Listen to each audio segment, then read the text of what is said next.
na-email na yung ano ko, yung certificate ko sa TISDA. Kasi kumuha ko ng assessment sa TISDA ng EIM, Electrical Installation and Maintenance. Nakapasa rin ako. Ito na yung certificate ko, yung national certificate. Ito na yun. Pag pumasa ka sa assessment ng in situ sa EIM, ipadala yan via email sa email ad. Kaya dumating na yung itong national certificate. Pinaprint out ko na lang. Ito na yun.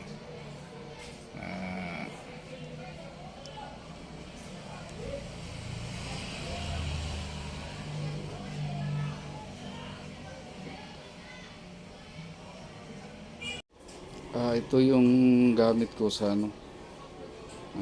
pagtitake ko ng assessment doon sa TISDA. Ito na diagram.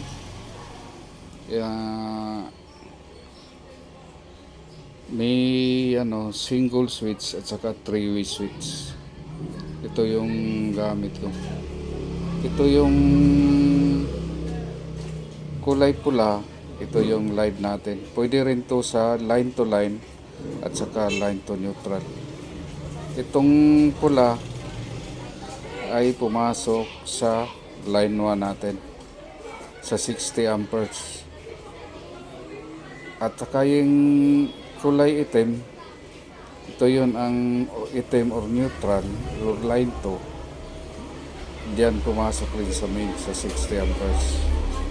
Sa 60 amperes siya pumasok. Itong 15 amperes para sa ilaw. Ito ang branch ng circuit breaker. Yung line 1 natin,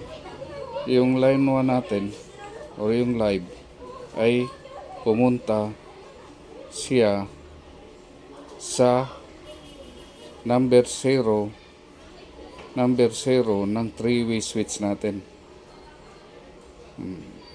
Yung sa likod to.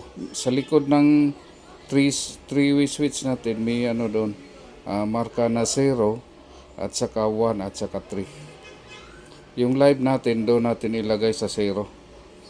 At saka nakakonect siya rito, konektado siya rito, papuntang single switch yung live natin.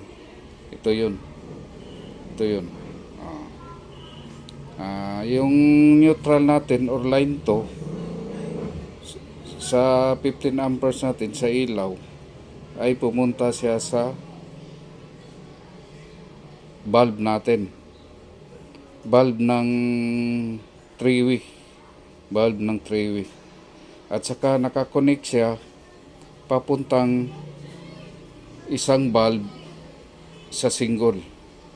Ito yon, pumunta siya rito. Tapos yung return ng natin, three-way bulb, yung wire niya ay pumunta siya, itong kulay yellow, pumunta siya rito sa isang three-way switch natin. Ito yun. So, doon rin sa number 0. Yung traveler natin ng three-way switch, yung number 1 natin, itong number 1, pumunta rin sa number 1 natin. Yung traveler, pumunta rin sa isang three-way switch. Yung number 3 natin, pumunta rin yung number 3 natin na wire, pumunta rin sa kabilang three-way switch. Ito yun. Number 3 rin. Pwede naman siya magbaliktaran. Yung 1 malagay sa 3. Yung 3 malagay sa 1. Yung isang wire natin sa bulb ng single ay dumiretso siya papuntang switch. Ito yun. Tapos na tayo sa sa ilaw. ito namang ano, itong 20 amperes, bumaba siya papuntang convenience outlet sa CO. Oh, pero pumunta siya rito. Yung line 1 natin, pumunta siya rito. Yung line 2 natin, pumunta siya rito. Para magka-connect itong isang outlet, para gumagana itong isa, lagyan natin ng jumper. Magja-jumper tayo. Ito yung jumper. Ito naman sa 30 amperes, ito yung SPO natin. Special Purpose Outlet. 30 amperes yun.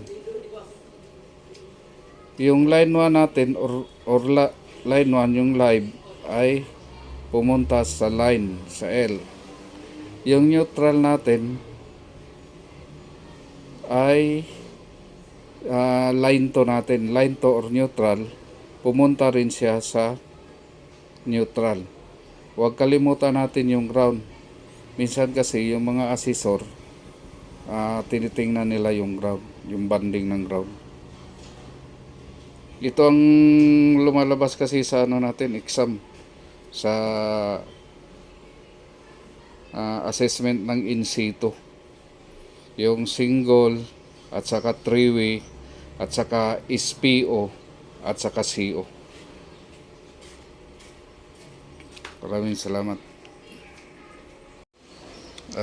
Ito yung diagram na ginagamit ko nung nag-take ako sa assessment sa TISDA. Ito yung diagram na ginamit ko sa pag-exam ko doon sa EIM, in situ, electrical and installation maintenance.